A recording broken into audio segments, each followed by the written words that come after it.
Some of you may know me, some of you may not. I'm Jeremy Wilton, I'm the CEO of RORC.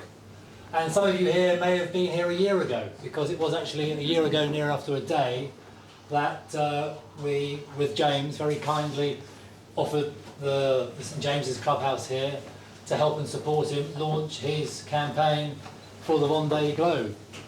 And again, it's just astonishing for us that it is a year ago now that he actually launched his campaign. So it's a great privilege for us to welcome back James and his team, for him to give us an update on how the project's gone over the last year. There's some really interesting fact sheet which I think was on your chair. Some very interesting stats, and some of the ones I didn't even know about, I must admit. So again, it's really quite interesting, especially about the extremes that the Vendée Globe race itself is. And I think James, I think we can all say, if you have followed him over the last year, this year's been an amazing, I suppose, education, learning for not only James himself but his team. Route Du Rhum, where he finished 14th out of 38 and was the youngest person to compete, which is a great achievement, from previously racing two-handed to then going solo and competing in one of the highest profile transatlantic races there are. So again, I won't go on much longer. It's basically, thank you, James, for coming back and letting our members and others, guests as well, explore and understand a lot more about what you've done over the last year. Hopefully you'll do the same next year and you'll keep on doing it, and then after you've done the Vendée Globe as well, because it's something that we're very enthusiastic and want to develop, especially the youth side, and Gentoo have got a great programme with regards to youth sailing. It's something which is very important to this club as well. We need to get more engaged, and we need to do more on getting more young people involved in not only ocean racing but big boat sailing as well. So it's something that we're very focused on over the coming year. So again, thank you very much for attending. I hope it'll be a very informative and enjoyable evening, and thank you to James and his team for coming back a year after launching the campaign. Thank you.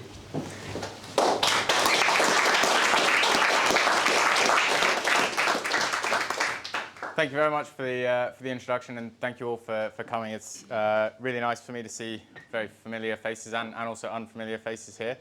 So yeah, really appreciate you guys coming. Today is basically my opportunity to share kind of my journey so far, not just with Gentoo Sailing Team, but also before, and then allow me to tell a few stories that have probably been kept away on purpose. From a lot of you, well, I guess everyone. So anyway, I do encourage you guys to ask questions as we go. There will also be a question point at the end as well. So please feel free to get involved. So as was mentioned, it was almost a year ago to the day where I was sat in the room behind you all, announcing our sort of plan to compete in the 2024 Vendée Globe, and officially launching the program. So it's really nice for me to be back at RORC at this venue to kind of give a year-on overview of what we've been up to over the last few months, because it doesn't feel like it's been a year, but at the same time a huge amount has happened, and it feels like it was 10 years ago that we were launching the campaign. I feel like I've also aged about 10 years doing this. So anyway, where did it all begin? So I grew up sailing in Singapore, and I'm pretty safe to say that I don't think I would be stood here today if it wasn't for growing up in Singapore, for the very simple reason that the water is this similar temperature to your bathtub at home. So it made growing up sailing on dinghies, like in a bick or a bight, very enjoyable. It was also kind of brought upon myself to enter sailing. I joined sailing as part of my school team, which has basically meant that when I'm out there by myself, cold, wet, feeling seasick or hungry and tired, there's only really one person to blame, which is myself, which I guess gives a little bit of confidence that no one else has sort of pushed me into that corner to be out there. And this also taught me a huge amount, and has meant that my motivation has really come from inside as well, which I feel very sort of happy and proud about as well. That's not to say my parents weren't very supportive. I'm sure my parents will be watching this video after. They've been a massive help so far. So hang on a second. The Gentoo journey so far, there we go, started in 2020. This is when the IOC announced a new discipline of sailing to enter the Olympic Games. This was a mixed double-handed offshore class, so one male, one female, competing on a boat that was about 30 foot long, and the race would last about 60 hours. And that was meant to debut in the Paris 2024 Olympics. It all started, me and Dee Caffari's partnership with an email to her. And I'll never forget this, but sent an email knowing that Dee was also interested in joining this class.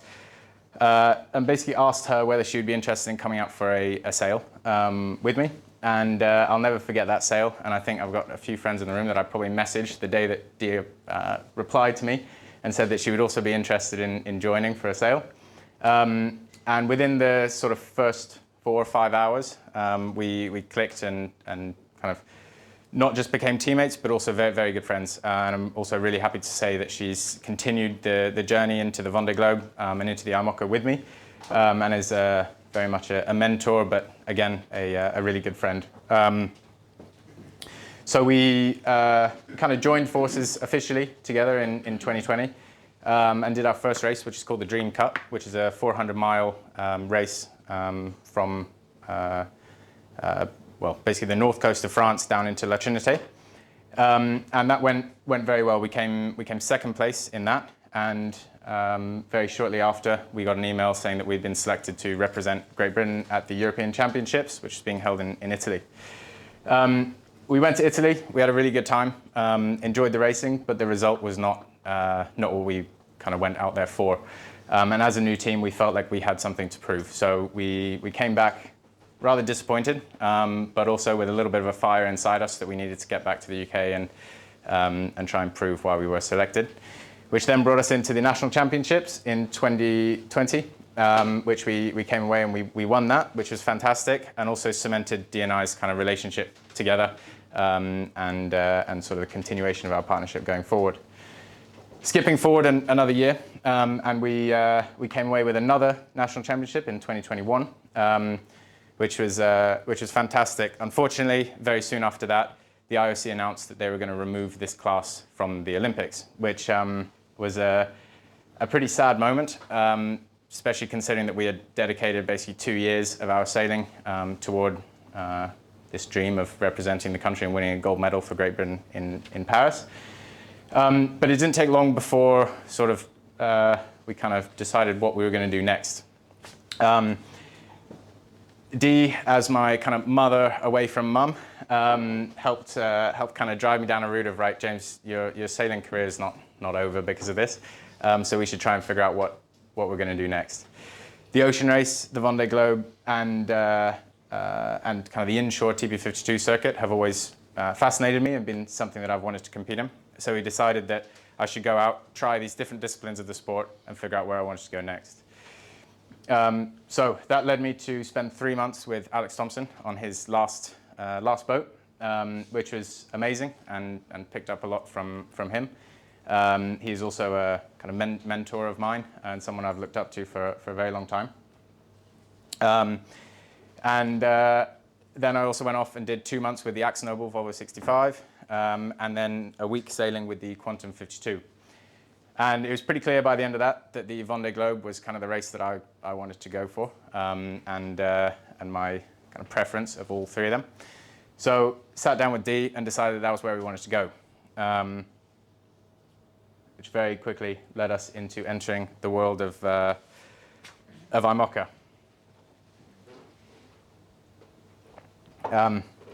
Which again, if I went back in time and to me standing in the room next door, and knew what would go into the program over the course of a year, I probably would not be stood here today, because I went in with my eyes very open, knowing that it was going to be a lot of work, but definitely didn't think that it was going to be quite as difficult as it has been. So anyway, again, this presentation is also to highlight some of the ups and downs that we've had over the course of this year. I went and visited our now Gentoo when the boat was in the Azores. It was previously owned by a French sailor called Stéphane, and very quickly kind of clicked with the boat. It just seemed right. The boat was actually originally designed for Alex Thompson for his 2008 Vendée Globe, so it's his second boat, and you guys may well have seen it in the very famous keel walk video, where Alex, dressed in a Hugo Boss suit, walked up and down the keel of the boat while they were sailing along. So anyway, this is now our Gentoo, and one of my kind of first memories with the boat was the first day that Stéphane figuratively handed over the keys to me. And I remember this because I went down to the boat in the morning, and this was in Lorient, and it's the first day I'd been on the boat without Stéphane. And I went down, sat in the cockpit, and was kind of looking around a little bit, and very quickly thought, excuse my French, but shit, like what have I gotten myself into? This boat is massive, really complicated, and now I've got this almost child that I now need to look after for the next sort of four years leading up to the Vendée Globe. And this is still when our team was very small, so it was me doing all the work on the boat. We didn't have a boat captain or sort of a team to support me. And then my second memory with the boat was going into the first AGM, the first IMOCA annual general meeting, and walking into the room and seeing faces like Jeremy Bayou, Sam Davies, Thomas Rouillon, all these very famous skippers that I've sort of seen videos of and looked up to for many years before. And not just feeling like I was in a room with them, but also the realization that I was now a competitor of theirs, and playing on the same sports field as them, if you will. And those two memories will definitely stick with me for a long time, and were definitely a sort of pinch yourself moment in my sailing career. The next was sort of learning how to sail the boat by myself. Well, not by myself, actually. It was trying to learn how to sail the boat fully crewed to begin with, and all of the difficulties that came around that. These boats are extremely complicated, very powerful, and to a certain extent very different to the sort of sailing that I've been doing before. So my learning curve, well, it's still very steep, but particularly for those few months was a mixture of a steep learning curve and driven also by quite a deep fear of the boat as well. So the beginning was also a little bit rocky. Very soon after we got the boat back, I suffered an injury to my knee after an incident with a ladder. Safe to say that I will never go down a ladder with flip-flops and full hands ever again.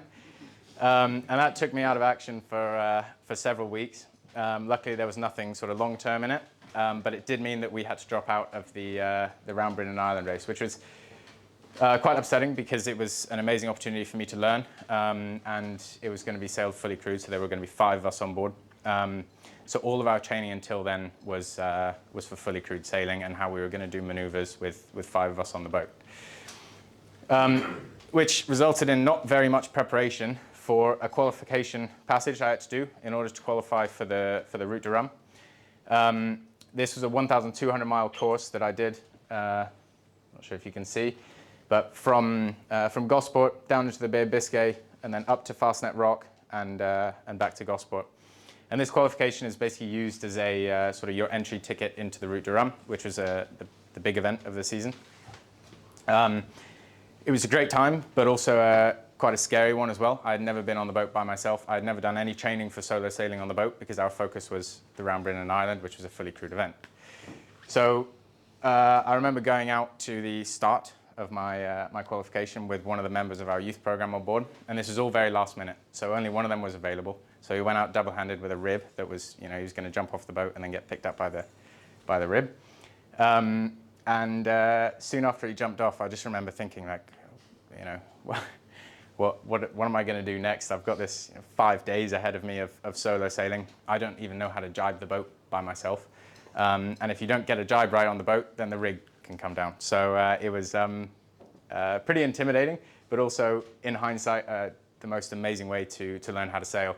And my confidence after every 12, 15 hours grew more and more and more. Then this is myself and Gentoo next to Fastnet Rock, crossing it. Brilliant memory. Shortly after that, we went into our first IMOCA Globe Series race, which was the Défi-Azimut. This is one of my favorite events on the calendar because of the format of racing. You have a speed runs, which is a 1 mile course where you try and set as quickly as you can. The next day you then go into a 48-hour race. Last year was a solo race. This year is going to be a double-handed race. And then the day after that 48-hour race, you go into another fully crewed coastal race as well, which is another great opportunity to bring guests or sponsors on board and give them a feel for racing on the boat. Again, this was really new territory. This was my first IMOCA race and first solo race. I had no idea where I stood against some of the best solo sailors in the world, and I had no idea where Gentoo stood amongst this fleet of boats. And I think there were 10 brand new IMOCA 60s, effectively fully foiling boats in the fleet that year. But very quickly, sort of was one of those moments where you kind of realize that you actually do belong in this class. In the first night, I was ranked in 10th place and battling with Hublot, which is Alex's most recent boat, and a boat called Groupe Apicil, which is another sort of very accomplished team in the circuit. And that's kind of where I really felt comfortable and began to sort of realize that I did sort of know the boat, and I did understand what the racing was like. And also for the whole time with the 48-hour race, you're so close to all the other boats. I had an incredible battle for probably nearly 7 hours with Conrad Coleman. He's done the Vendée Globe before. And for that period of time, we were, sorry, let me start this video. We were literally within 2 boat lengths of each other. And this is also another amazing experience where you're out there by yourself thinking, my God, you know, you've got all these incredible sailors and incredible boats around, and this is how close the racing is going to be. And not just in this race, but this is how close it's going to be over the next sort of 3 years leading up to the Vendée Globe. And the most amazing thing about this class is that it doesn't matter what generation of boat you're in, you will always have a group of 5, 10 boats to race against and be competitive with as well. So Conrad and I's relationship has kind of built over the last few months, and somehow we always end up an elastic band in every race. At some points he'll gain on me, at some points I'll be gaining on him, but we always end up within sort of sight of one another, which is nice, and he's another international skipper. In the end, I finished in 19th place, which I was really happy about, and a kind of a nice sort of pat on the back, and made me realize that, you know, this is all possible. Now, going into the Route Du Rhum, I'll show you this video. Okay, the Route Du Rhum is a solo transatlantic race. It's about 3,500 miles. Starts here in St. Malo and finishes in Guadeloupe in the Caribbean. There's 138 skippers doing it, which is a record number. And for me, it's my first transatlantic solo race.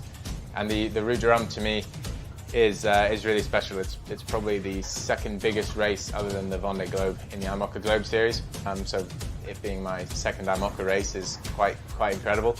A little bit intimidating, but I'm probably more excited than intimidated at this point. It's just one more really positive big step in the direction to my dream of competing in the 2024 Vendée Globe. So the race has now been postponed until Wednesday afternoon due to the bad weather that was forecasted over Monday, which is good news and very sensible. And this basically means that now we've got some really fast, nice sailing and hopefully a lot of opportunities opening up as well on the race course, which is going to make it, as always, a very exciting event. So this week we've been fortunate enough to have 5 members of our youth development program here in St. Malo helping to prepare Gentoo for the Route Du Rhum, which has been fantastic. We're here at the Route Du Rhum start in St. Malo. We've spent the last 2 weeks prepping the boat ready for the race start on Sunday. I've worked with in many teams where, you know, the youth have been the core people who do all the jobs, and actually the enthusiasm of the people around you is what keeps a lot of these teams going. So it's great to see them. It's great to have them working here. It's great fun, and looking on the outside, it can be quite an intimidating thing, but just go for it. There's nothing stopping you. It's really exciting. We've had an amazing week and a half, 2 weeks of preparation, and I'm feeling really comfortable with the boat. It's been awesome to have the whole team here. We've now got everyone down in St. Malo together, which is amazing, and it feels like one big family. Yeah, amazing journey, and just so far really enjoying it. Turned into finding just over 2 million people who attended the race village this year, which is unbelievable, and people from all over the world. It wasn't just French spectators there. And the sort of excitement and energy around the race village was just unbelievable. So thankfully, all of our team was there and really supportive of the whole thing. And I don't think, well, I think it's fair to say that we wouldn't have made it to the start without everyone's help. We even had Alex Thompson come by and share a few kind words, and also reminisce of the good times of him using this boat as well. We stayed really focused, and we had 4 members of the youth program there to give us a hand, and things were definitely starting to look up. Unfortunately though, another thing that loomed was the weather forecast. The forecast for the race was for 8-meter waves coming from 2 different directions, which is a recipe for boats and people to break. So I was nervous about not just the keel test, but also the weather forecast. It was a very sensible decision that the race office made to then delay the start by 3 days, and give us a chance to get out into some slightly nicer conditions, at least for the first week. Here we go. The other real highlight for this was signing our first major sponsorship deal with a company called Jet Connectivity. Unfortunately, they couldn't make it here tonight, but Jet is a really fantastic company. They kind of suit us perfectly. It's a young company, full of energy, growing really quickly, and they work at the forefront of technology, reliability, and also safety. And sustainability is a core part of their business as well. So we've developed a really strong relationship with Jet, and we were really pleased to announce them as a partner for the team going forward. And this is something that I've kept from the beginning, is to welcome not just team members, but also sponsors in who believe in the same things that we believe in, and share the same passion for the ocean, and our ethos as a team as well.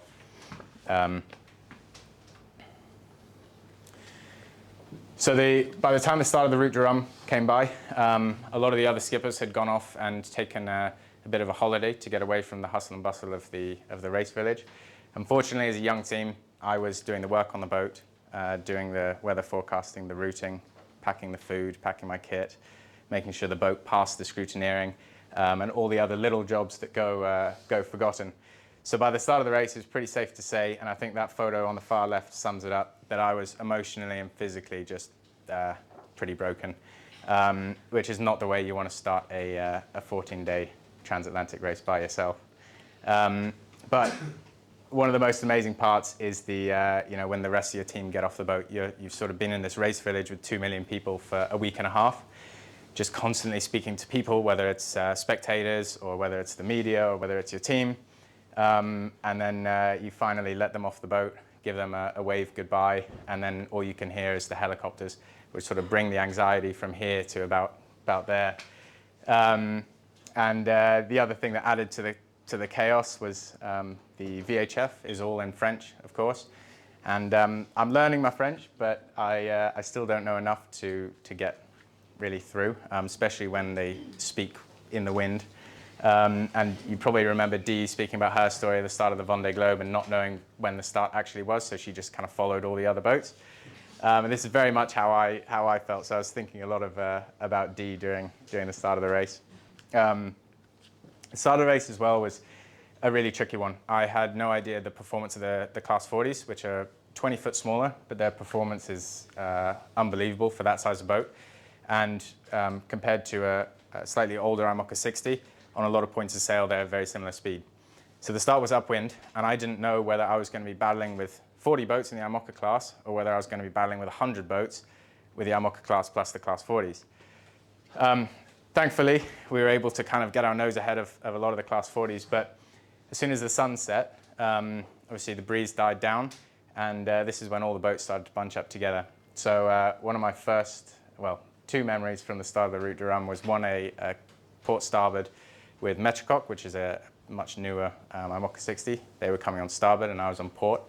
And trying to duck another 60-foot boat when your closing speed is 20 knots all by yourself is no easy task, and especially when the rudders are tiny compared to the boat, and the boat is so powerful. So anyway, managed to get around the back of Metrocock, but only with sort of me to maybe that wall, which is pretty scary. And unfortunately, that wasn't the only incident. There were also several boats that did have collisions on the start. And secondly was the trying to get out of the tide, and where I kind of realized, like, oh wow, this is the sort of level of sailors that I'm competing against. They all come from sort of Figaro and short-handed backgrounds, all in that sort of coastline as well, so they know it very well. Was when we were sailing, trying to get out of the tide, and they were going in between rocks that dried out, and this was on a falling tide as well. And the distance between rocks on the chart was maybe a boat length, and these, the top guys in the IMOCA class are putting their boat in between these rocks, sailing upwind, and no real back-out plan either. And so I was, there were a few occasions where I'd follow a boat into an area of shallow water, but it's pretty safe to say that I would definitely have not been anywhere near where I was if there weren't other boats around. And it's definitely a good learning as well, is to start memorizing that part of coastline, because huge gains can be made there, and these guys know it like the back of their hand. The Route Du Rhum was then an exciting one. It, similar to the prep, didn't go swimmingly. So the first week was quite tough upwind, and mentally very difficult as well. Every time I kind of picked up the phone to one of our team members, it was always bad news about other competitors, either Fabrice's boat on fire, or Ollie and DMG getting in a collision, or Group Apicil getting hit by a container ship and losing their mast. And so that, combined with the conditions that I was sailing in, was quite difficult for me to pull through. But luckily I had my friend, a little pirate, who I stuck to the helm, and he kind of drove the boat through these difficult parts. And I was just thinking what the taste of rum and the warm weather would be when I get to the Caribbean. Two incidents on the Route Du Rhum, which were really good lessons. One was our keel ram. You can probably see that the boat is full of water. And this was when I'd completed a tack, went down below, and saw basically water sloshing around inside the bottom of the boat, which isn't normal. So went forward, removed one of the covers, and noticed that our keel ram had done a almost full 180-degree turn, and one of the fittings of the ram was pressing on the hull, which we later found out pierced the top layer of carbon and went through the core. And so there was less than 2 millimeters between gaping big hole in the boat and being safe. So anyway, that was quite a scary incident, and it took me the better part of 45 minutes basically sailing downwind while we were meant to be going upwind with the keel and float, while I was there with a kind of handmade tool trying to rotate this ram connected to a 4-ton keel back into the position it's meant to be, all with the thought of all the boats are still going upwind. This is a race, and the boat's going to sink if I don't do this pretty soon. The next incident, which happened the following day, was a competitor of mine, Fabrice. His boat set on fire. He basically flooded the boat because of his ballast system, and he had lithium. Well, all of us have lithium-ion batteries, and lithium-ion batteries don't react well with water. And between the two of them, set the boat on fire. And so I got a call from the race office asking if I could go and assist. So there's not a huge amount you can do in a situation like this, other than prepare to get him on board your boat and let his boat go. So kind of prepared all my lines, prepared my medical kit, because I didn't know his situation, and no one knew his situation. All his electronics were down, and prepared as best I could, basically, to recover Fabrice from his boat and get him on Gentoo, and then probably drop him off in the Azores. Luckily, as I got close to him, or I shouldn't say luckily, but as I got close to him, I got asked to stand down, because he had managed to solve the situation, and the boat wasn't at risk of sinking anymore. So off I went, continued racing, and then the next day got a phone call saying that Fabrice's boat had sank, and he was now on a container ship after spending several hours in his life raft.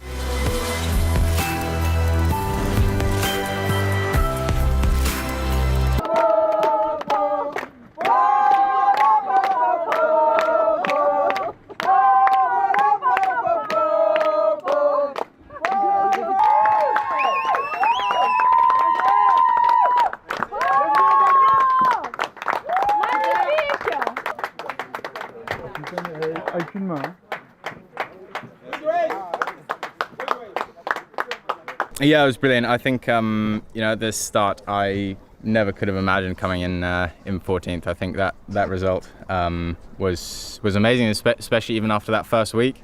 The first week was really difficult. I was struggling a little bit with getting the boat to perform how I wanted. And then I knew my opportunity was going to come with the transition to get down into the trade winds.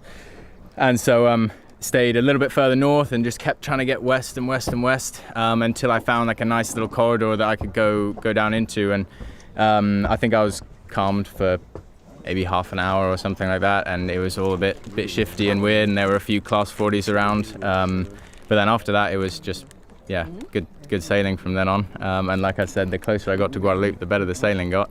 So yeah, it was a lot of fun. But this last day today was long. It was up since probably yesterday evening, basically. You seem to get around the island quite well. Yeah, it was good. I was really nervous with the wind holes on the west side, so I made sure to take literally the furthest outside route that anyone had taken yet, just because I did not want to fall into that. And then got sucked into a small hole for probably 10 minutes. The wind went like 180 degrees, tacked, kind of plodded through a little bit, then tacked back. And then I picked up Parisian Group on AIS, and I panicked a little bit, thinking that they had gained a lot going inshore, but then managed to get up to that last mark quite okay. It was all right. And then from then on, it's good. I think, coming into this race in particular, I had no expectations or pressure necessarily. I wasn't coming for a good result. It was literally to do the race, get across the finish line. And so that meant that all through the race, I could make decisions just based on, what's the worst that could happen, and it ended up working really well. So I think that had helped quite a lot. It's quite intimidating boat to step into and start racing, but with that mindset, it kind of allows you to enjoy it a little bit more, I think. So. A few messages of encouragement from Dee, did we?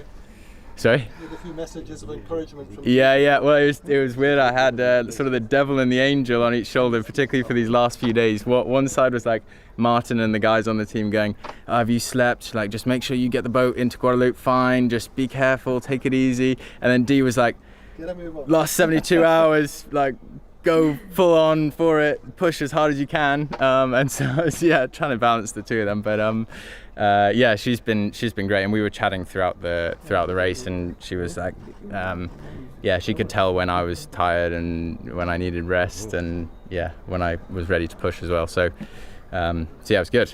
It's awesome.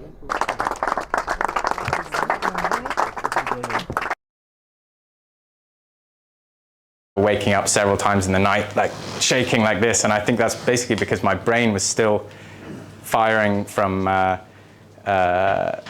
in this competitive environment for 14 days, and you're going off adrenaline for that period of time, and finally your brain is able to relax, and your body is able to kind of adapt into more of a normal environment.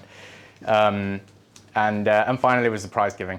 So the prize giving, they announce all the skippers from last place to first place.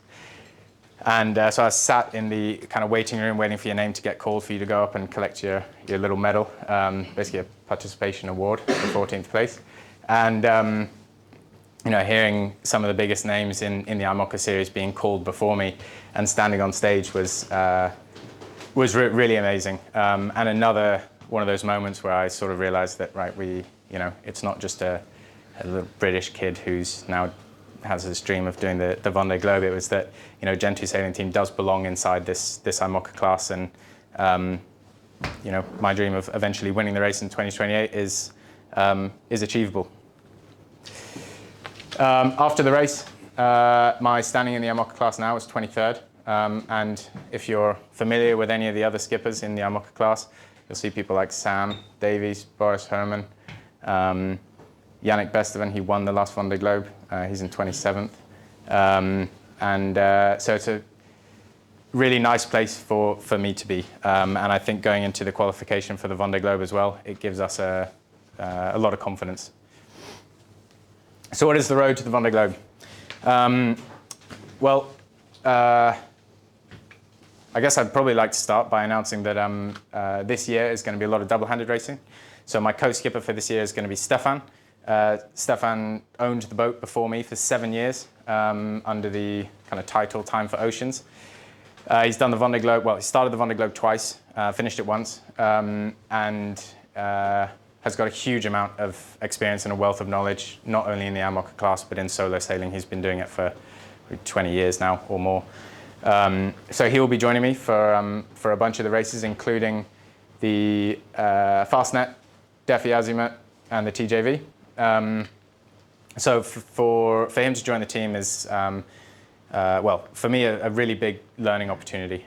He's got a huge amount of experience in the class, and so I'm really looking forward to learning from him. And it's also great to have a French person on board because they understand what's happening on the VHF. So our season this year is going to kick off hopefully with the Bermuda 1000 race, which is early May. So the boat right now is in refit and will be relaunched middle of April. So we'll get 2 weeks of training and then we'll head over to Brest for the start of the Bermuda race. And then we'll go into a couple of RORC events, so the Myth of Malham and hopefully the Morgan Cup as well, followed by the Round the Island race, which is meant to be a very leisurely day out sailing. But on an IMOCA it couldn't be more stressful really.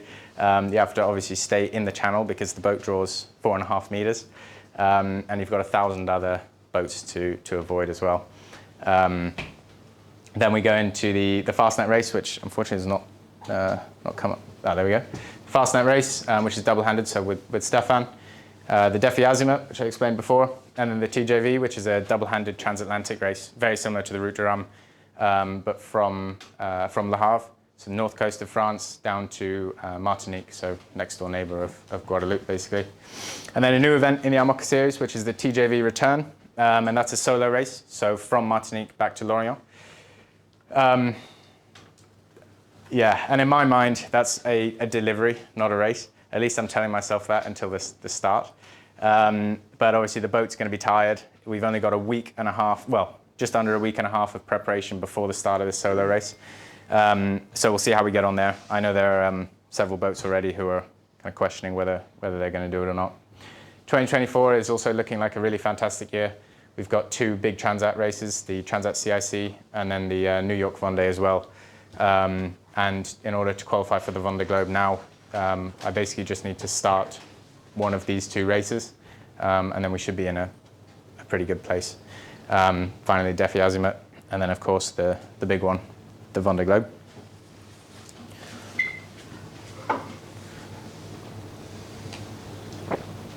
Please do feel free to ask questions as I go, otherwise I feel like I'm ranting on.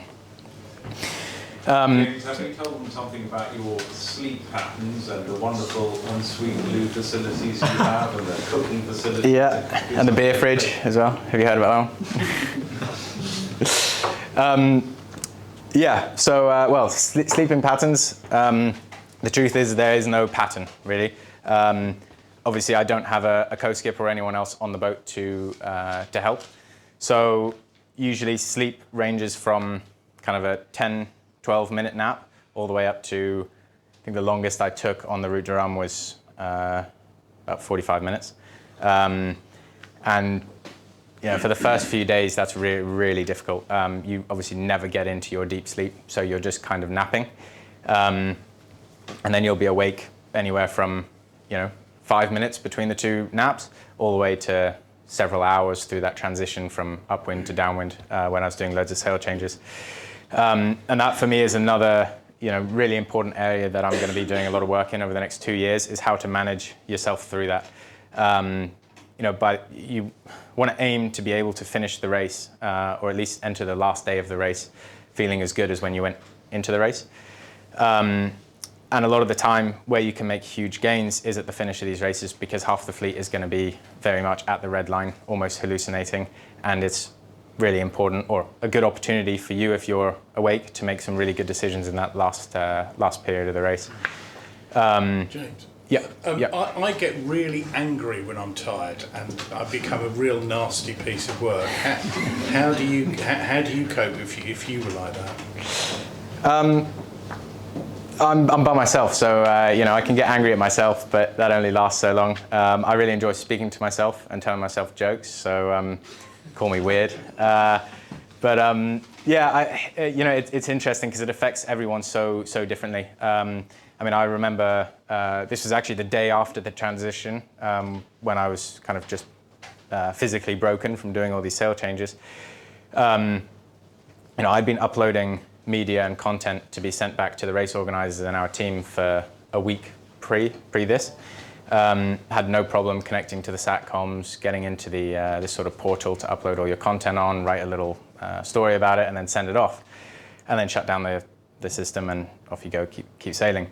And this was a weekend, so I'd probably done it, dozens of times. And one point where I realized, I really do need to kind of concentrate on my sleep was trying to upload this content again. And I felt awake, but I'd forgotten completely how to do this process that I had done several times a day for a week. So it's trying to pick up on those little signs. I know Dee spoke to me quite a lot about how she would do basically mental math, so simple addition, and she would be able to gauge what her level of kind of alertness or how much sleep she needed based on whether she could do 2 + 2 or not.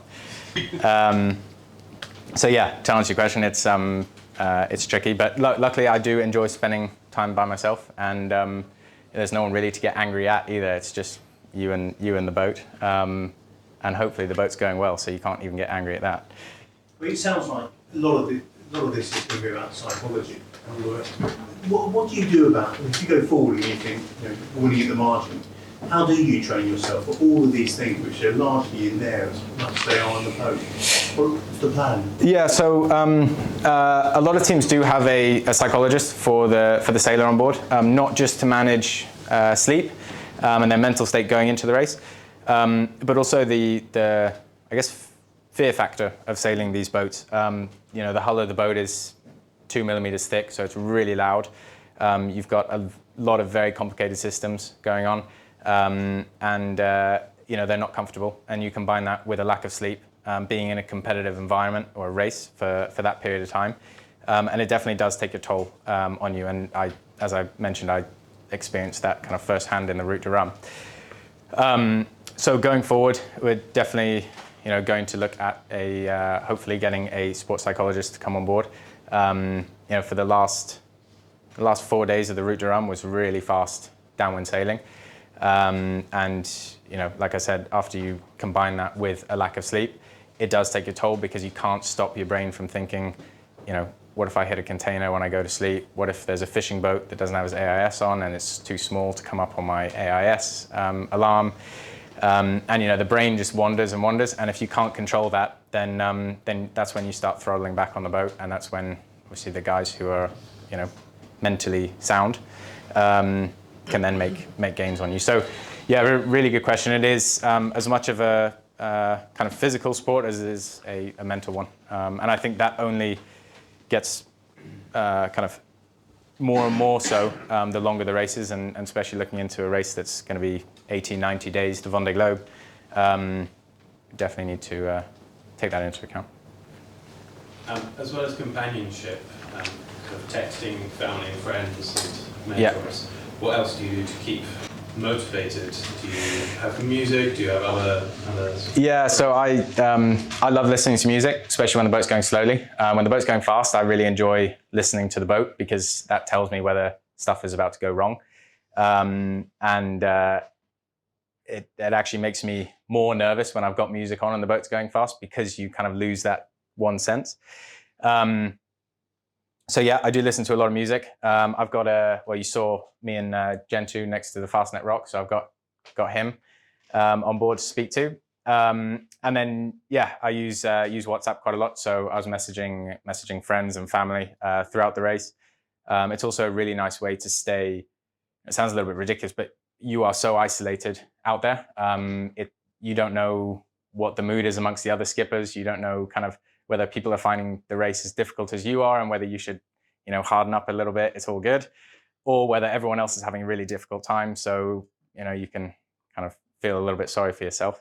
And so it's really nice to get that communication from shore. You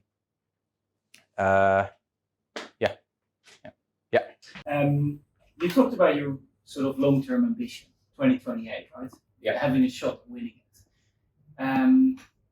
You've got this group of French IMOCA community, right? They're very close, and in some ways, your advantage is going to be that you're different. Yeah. Right? You're based here, etc., etc. What are your thoughts of creating a competitive advantage? And obviously, I totally understand that 2024 is your sort of when you start forming those thoughts. But from what you've learned from Alex, what you've learned from Dee, what are your ideas of how you create a competitive advantage in 2028?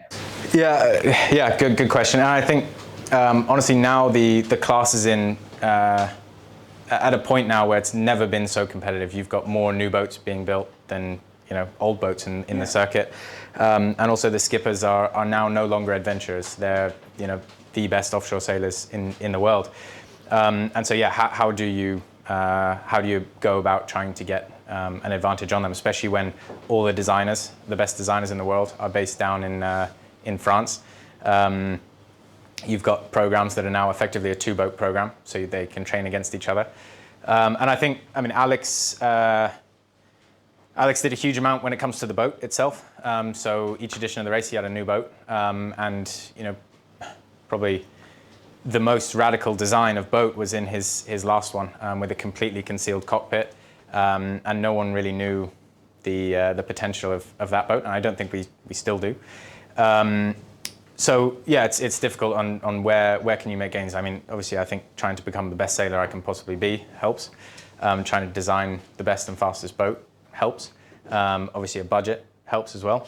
But I think going forward, and I will discuss this a little bit more, is trying to create partnerships with the teams in France, and to a certain extent, being involved, get all the benefit from being there, but also come back to sunny Gosport and come up with ideas of where you can gain. And I haven't done the Vendée Globe, so I don't know what the ticket is yet.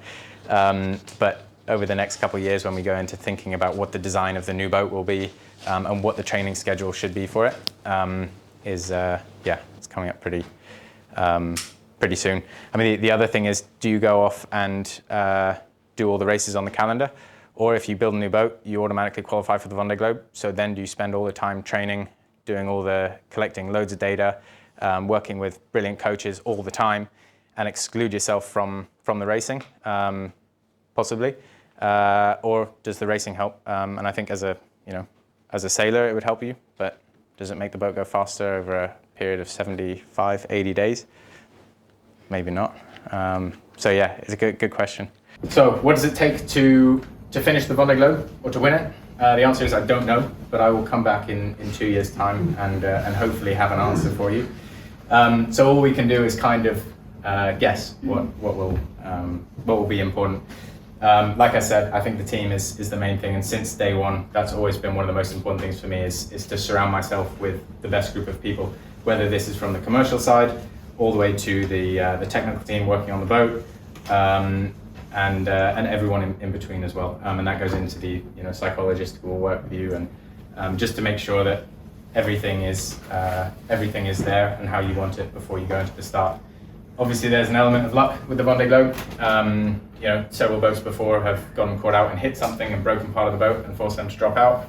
So that also does come into it. But I think really being kind of at the top level of your preparation, be resilient, to a certain extent, a little bit fearless,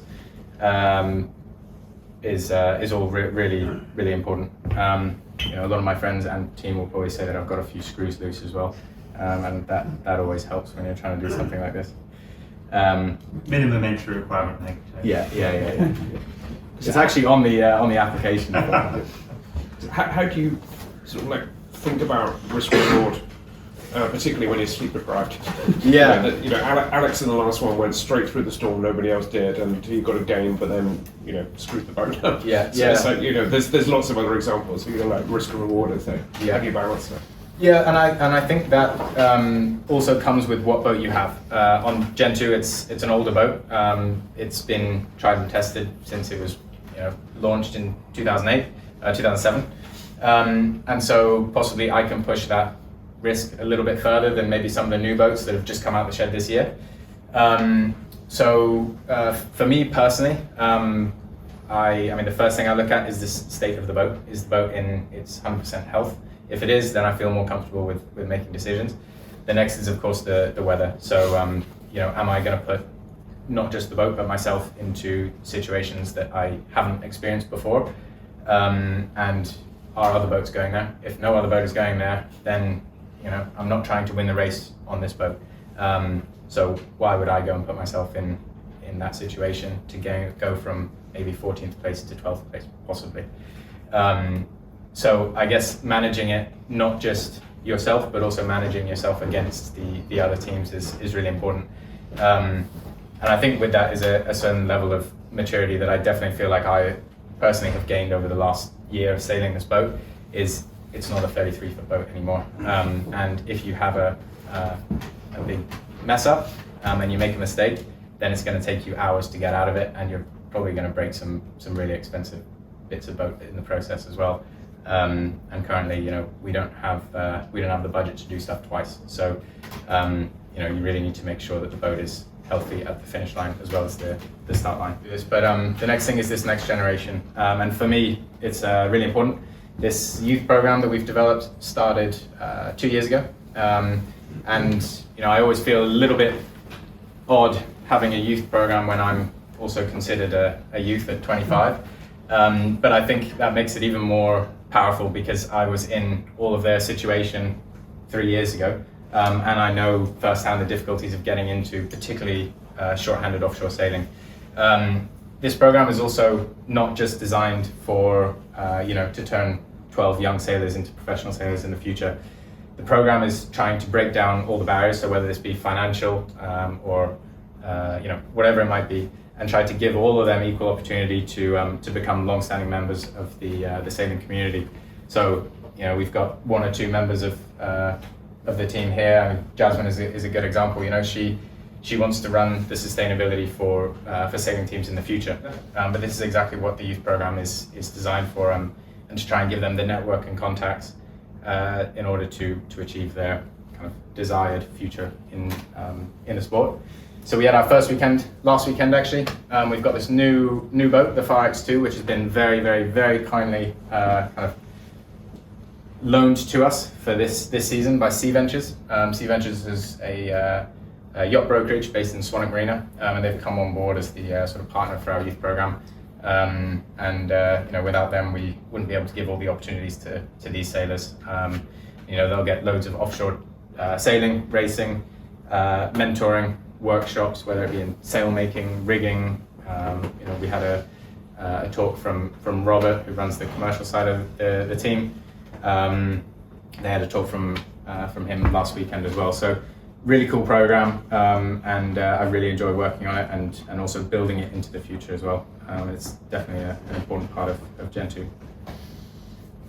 The next thing is our little blue planet, and some of the exciting work we're doing here. So I'd also like to announce our new partnership with a very interesting and exciting organisation, which is the Blue Marine Foundation. And we've got SJ in the room just behind us. So please do go speak to her about the Blue Marine Foundation. But they're an incredible group of people who are working on some really meaningful and impactful projects at the moment. They're working a lot with ocean conservation, so big marine protected areas.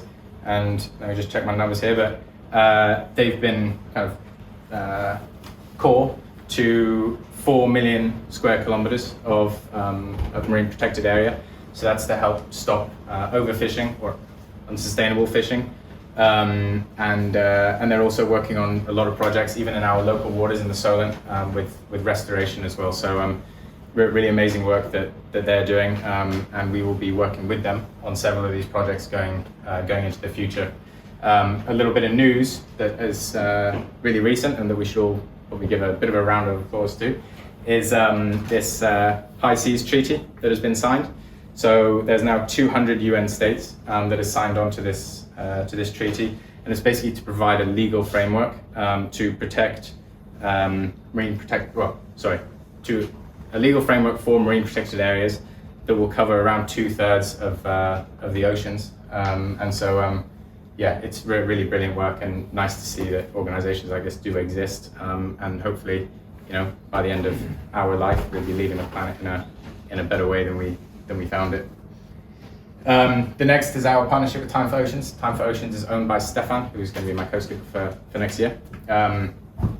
We are going to be working together on some really exciting projects, including the recycling of carbon, which is, well, until now, kind of impossible.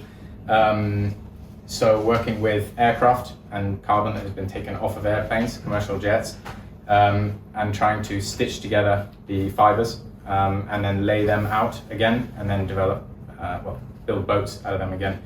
So Stefan right now is currently building a mini Transat boat, and so we'll be working really closely with him, not just this year, but also into the future, about how can we design the latest generation of IMOCA 60 out of recycled carbon fiber.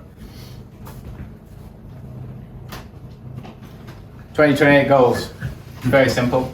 I'd like that to be me in sort of January, February of 2029. That is, of course, the trophy for the winner of the Vendee Globe. And like I've mentioned before, is also to design and build a new generation boat, and be doing this all carbon negative, and really proving to the world that being sustainable does not come at a cost to the performance. Lastly, I'd also like to announce that we have just put together a members club. So for the first time, people can kind of sign up to the program and get really exclusive updates about what's going on. There's also loads of cool Gentoo merchandise that you can get. Mid-race updates, so I can speak to you during the event. Discounts from some of our partners like Basecamp Food. If you sign up for a gold membership, you can get your name on the boat as well, which I think would be really cool.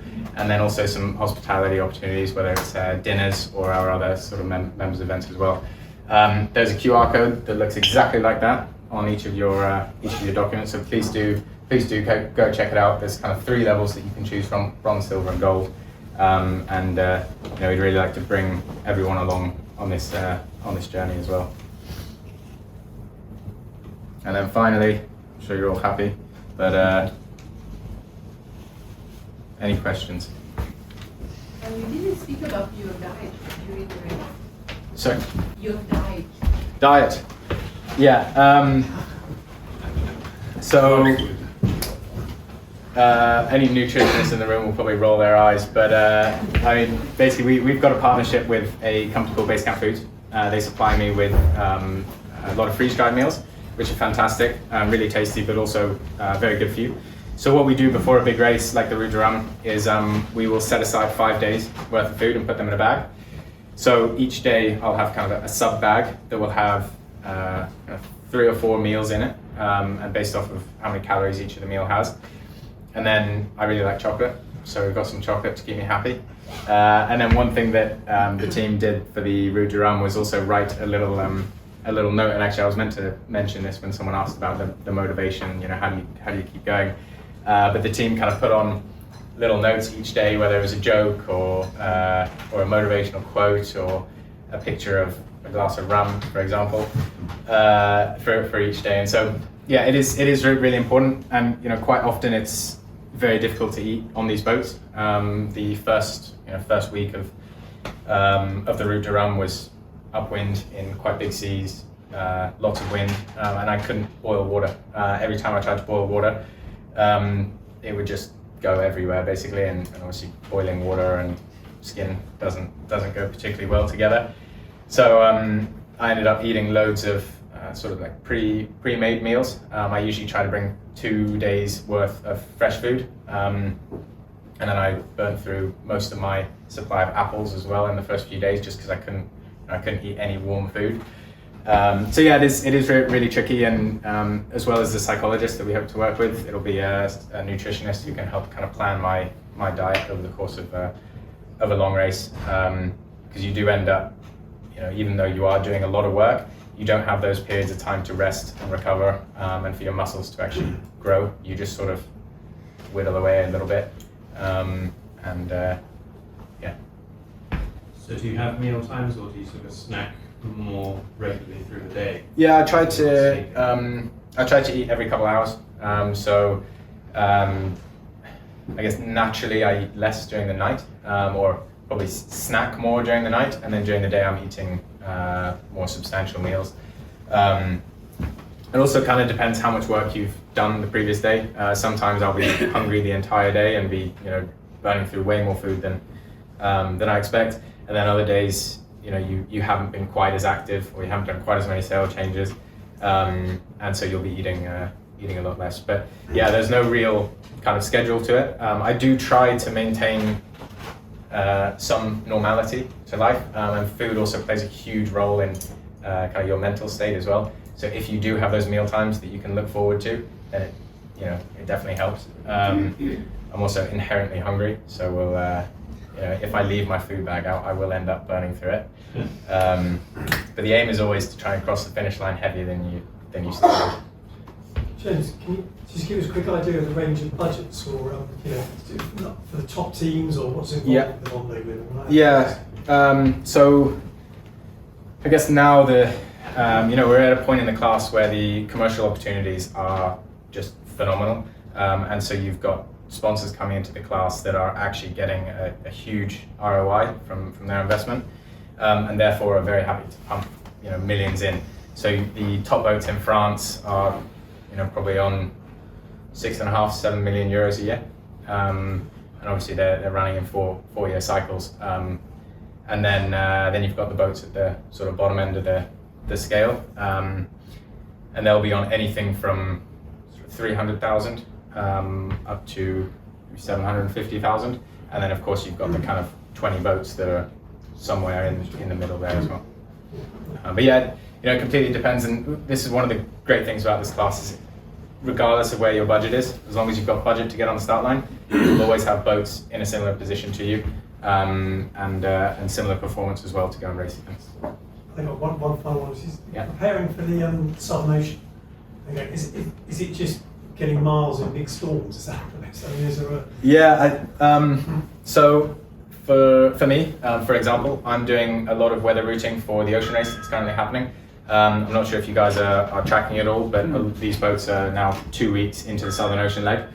So each day, several times a day sometimes, I'll go in and kind of put a Gentoo inside where the rest of the boats are, and I'll do weather routing for the next 5 days, and I'll try and figure out where the boat's taking me, and then a day later I'll see where the other boats are going and see whether they've gained or lost. Obviously it's not quite the same as actually being out there, but it gives you a really good idea of the sort of conditions to expect. In everyone's minds, this Southern Ocean is super scary, and so for me, I'm kind of learning about how often are the really scary big wind, big seas parts, and then how often do you have kind of 12, 15 knots? Not very often. So I guess trying to paint a picture in my mind of what to expect when I'm down there. We won't have the opportunity to get down to do any training in the Southern Ocean before the start. So competing in these big transatlantics, some of them will take you quite far north, like the New York to Vendée race. You'll expect to get as far north as you are south doing the Vendée Globe, so you can get a pretty good idea for temperature of not just the air but the water, and also the breeze. So yeah, that first week in the Southern Ocean, as soon as you turn left around South Africa, is going to be a bit of a learning point. If there was one thing that you would really like to have right now where you're at, on the list I'm sure that you've got, wish I had this, can't afford it, or can't get to it, whatever. What give me a feel of what those top 2 or 3 things would be? Probably a big check every month would be a big help. Well, I was going to say aside from that. Yeah. No. To be honest, just people right now. I mean, one of the trickiest thing for me is that I can't focus on being, solely the best sailor that I want to be. I'm also involved with the commercial side, which I enjoy, but also involved with making sure the boat is in the right place at the right time, doing all the logistics for it, making sure all the safety equipment and everything is in date, making sure that we've lined up the jobs list to come up for our boat captain and team to step on board and do the work. Literally everything, and sometimes it does feel like you're running around with a fire extinguisher just trying to put out problems as they come. This is one of the big differences between a young team and a Charal, is that they've got 50 people that work full-time on the team, and the skipper is there to sail the boat as quickly as possible. The boat captain is there to make sure that the work on the boat is done. You've got people to do the logistics to make sure that everything happens. And so right now it's just trying to get to the point where we've got enough people in the team where no one is stretched too thin, I guess. In terms of hardware, which I guess is also where you probably thought that my answer was going to go, would be a new small Jenica. Ours is no longer with us. Yeah. But the other thing that we've been kind of fixed on over the last year was not to change the boat at all. This is other than Alex's latest boat, which is a very different boat to Gentoo. I really wanted to spend this year, 2022, just learning the boat and getting familiar with that boat, because I didn't know what to change. If I stepped on board and decided that I don't like that, I like that, it would be very easy for me then to regret that decision a month later. So last year, didn't want to change anything, kept it the same, which I think was a very good decision.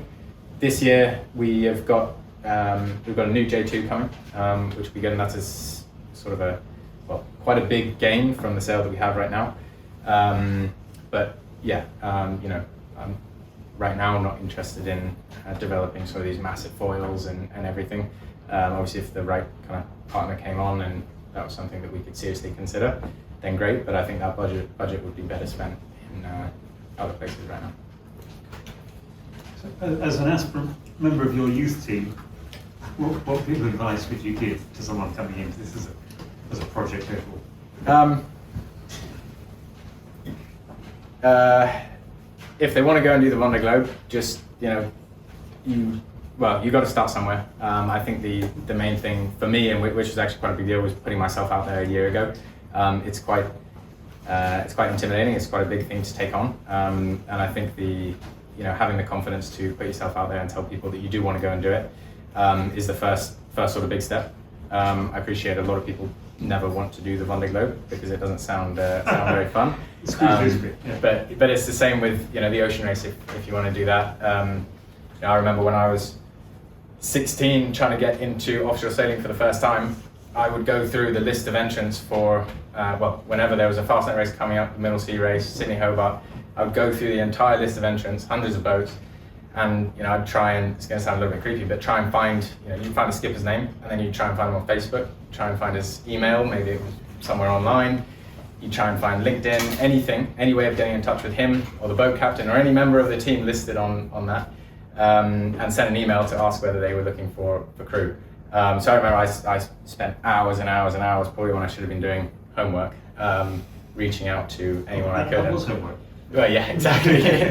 And so unfortunately our sport doesn't have an easy way. There's no pathway like there might be in football or motorsport. It is just through kind of hard work and just trying to reach out to everyone, and it is very network based.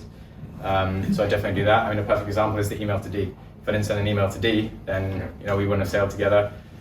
I wouldn't have been encouraged to go and do the Vendee Globe, which means I probably wouldn't be stood here, wouldn't have done the Route Du Rhum and everything else. So, yeah. So they didn't know it was impossible, so they did it. Exactly. Yeah. Good for you. It's very impressive. So today, what's the one thing you would have done differently or not done, apart from take the headboard guard off or wrap the sail around the foil? Yeah. What would I do differently? I was going to say go into all of this knowing what I know now, but I actually think that being a little bit blind to it and not knowing all of that has helped. Obviously, it's been frustrating, but I think it definitely would have demotivated me if I knew what was coming up. To be honest, and I'm quite happy you asked that, but I probably wouldn't change anything. I think we've, as a year looking back last year, I think we did way more and much better than I think we and most people ever thought we would. So that's really nice place to be in, knowing that. Yeah. So no regrets, but you've learned a lot from whatever it is. Yeah. If you hadn't had a certain accident, you wouldn't have learned the limits of exactly. Or your sail changes of it. Yeah, fair point. I mean, to qualify for the Vendee Globe on paper is very simple. You have to start a race in 22 or 23, or have completed a race. Then you need to have started one in 24, and basically you've qualified. However, obviously that's not the case because there's a limited number of boats that are restricted. So now we've only got 40 spaces in the Vendee. I mean, you've got way more than 40 boats trying to be in the Vendee. So then it comes down to how many miles you've sailed in the IMOCA Globe Series. So they've kind of underlined various events in the calendar, which are qualifying races. So the key really is to be on the start line, and ideally finish every single one of them you can. At the moment, we're in pretty good shape. So as long as this kind of continues, then I don't think we'll have an issue with it. And the other thing is that there will always be dropouts near the start of the Vendee. There's also a wild card entry, which I hope that we would, if it came to it, then we would be considered for as a young international skipper. But obviously, it's best not to hang your hat on a wild card entry. It is tricky. But the only thing you can do is just control what you can. Yeah, there is a sense that it could become more of a professional racing circuit, not Formula One. Yeah. And arguably that's a good thing, but arguably not, because he's not giving a chance to. Yeah. Well, there's several hard cards around here. Yeah, definitely. And I do. Well, it's a hot topic, but there are some elements of what they're doing right now which I think are great. But then obviously there are also elements that are either unfair to certain people, or make it harder to qualify or easier to qualify for various people as well. So I don't think there's one kind of answer that everyone's going to be happy with. I think it's going to be an evolving thing. Luckily for this race, they've decided what the qualification is, so everyone's aware of it. There's no sort of secret behind it. But I think there will definitely be changes in 2025 looking at the 28 race, because Do you want to say more about collaborating with teams in France and the decision whether to be in France or not? Because many of the teams before have actually gone to France deliberately to be in that system. Learn French, done it with all of the French teams. So your approach is a little bit different. So I mean, as a team, we want to stay.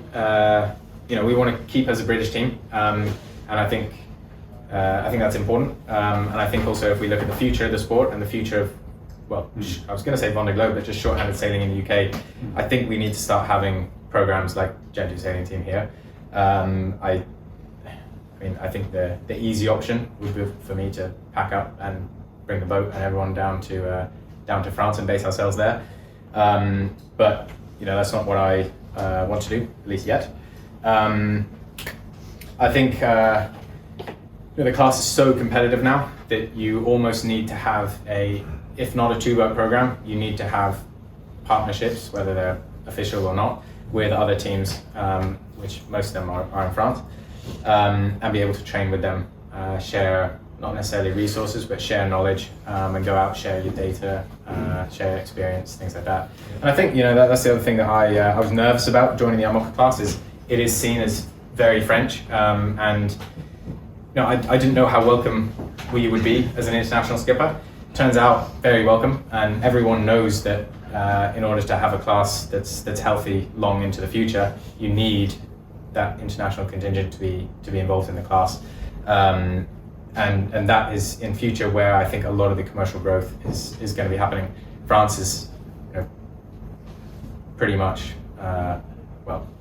96% of the population know about the race, and 2/3 of the population actually follow it, and so how much more can you do there? Whereas internationally, I mean, the race is well known, but has a lot of growth that can happen. So yeah, I think it's important for us to stay as an international team. Cool. Right. Well, I think I'm going to try.